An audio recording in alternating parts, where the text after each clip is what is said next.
Hey dudes, I'm Hilah, and today on Hilah Cooking, I'm gonna share with y'all a pumpkin scones recipe. Now scones are kind of like biscuits, but they have egg in them. I think that's the difference. And they're great for breakfast. They're not too sweet, and they're great for brunch. They're great for high tea. If you got the queen coming over to smoke a doob, she might get the munchies. Have a scone.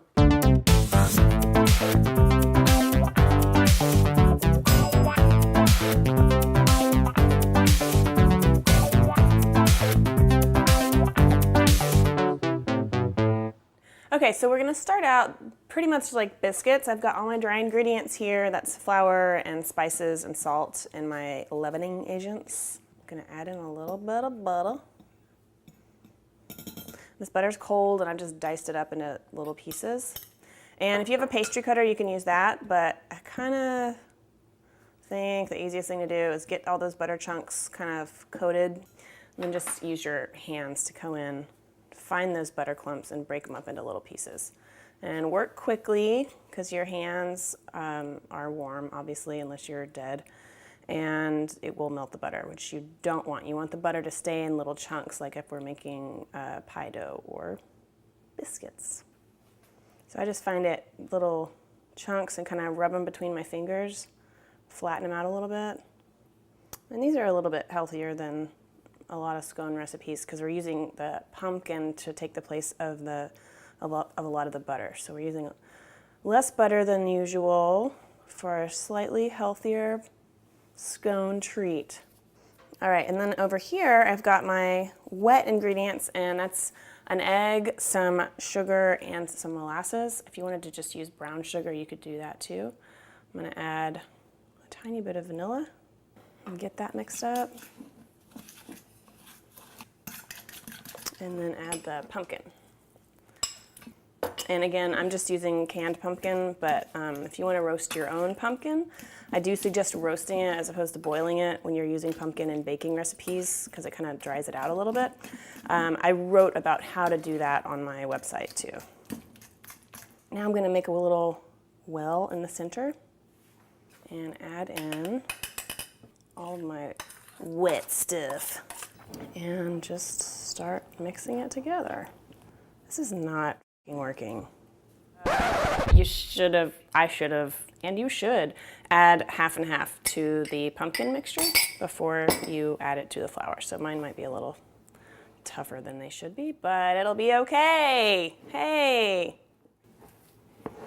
Okay, so once your dough is mixed up like that pretty well, we can sprinkle a little bit of flour out on our board. And you just want to pat it out to about an inch thick, maybe a little bit under an inch. So you want to make it into kind of a circle. Is that about an inch? Yeah, okay. And then we just want to cut it into triangles. And then just carefully transfer them over to a greased cookie sheet. You can leave them touching if you want softer edges or spread them all out if you want crispier edges. It's up to you. Okay, now we're just gonna put these in the oven in a 425 degree oven for about 15 minutes until they're nice and puffy and golden. Okay, so while those are baking, I'm gonna make a quickie little glaze. Traditionally, scones are not glazed as far as I know, but that's how they do it at Starbucks, so that's how I'm gonna do it. This is America. You can never have too much sugar. I'm kidding. All right, so get all your little lumps out. I'm gonna add some cinnamon. You could do whatever you want with this. Make all sorts of flavors. Some ginger. Well, that smells delicious. And I'm just gonna add a little bit of milk to get it to a glazed consistency. Whenever you're doing these powdered sugar glazes, you always need way less liquid than you think you'll probably need. So just start with a tiny bit and get it worked up. Get it all worked up. And I'm gonna add a tiny bit of vanilla too.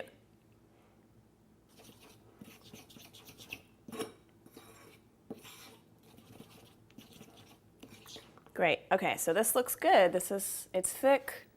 It's not super duper runny, but it's gonna look great. We can drizzle it over our scones for a fancy presentation. Okay, my scones have cooled. You can see they're firm but still nice and soft and tender. I'm just gonna drizzle a little bit of this glaze over the top. And you could skip this if you wanted to. And these turned out huge because I have kind of gotten a little bit of a hurry. But if you wanted to make smaller, more reasonable size scones, you could just use a round, like a 2-inch cookie cutter to cut your scones out. Or you could divide the dough into 2 circles and make smaller triangles like that. Yay! And this glaze will kind of dry up and, you know, firm up a little bit on there after some time. So there we go. I'm gonna taste one.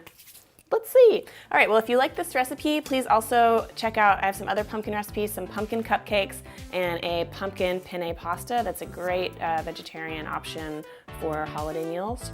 And please subscribe so you get notified whenever I release a new video. And remember that printable recipes and my answers to your questions are always at hilahcooking.com. Look at that.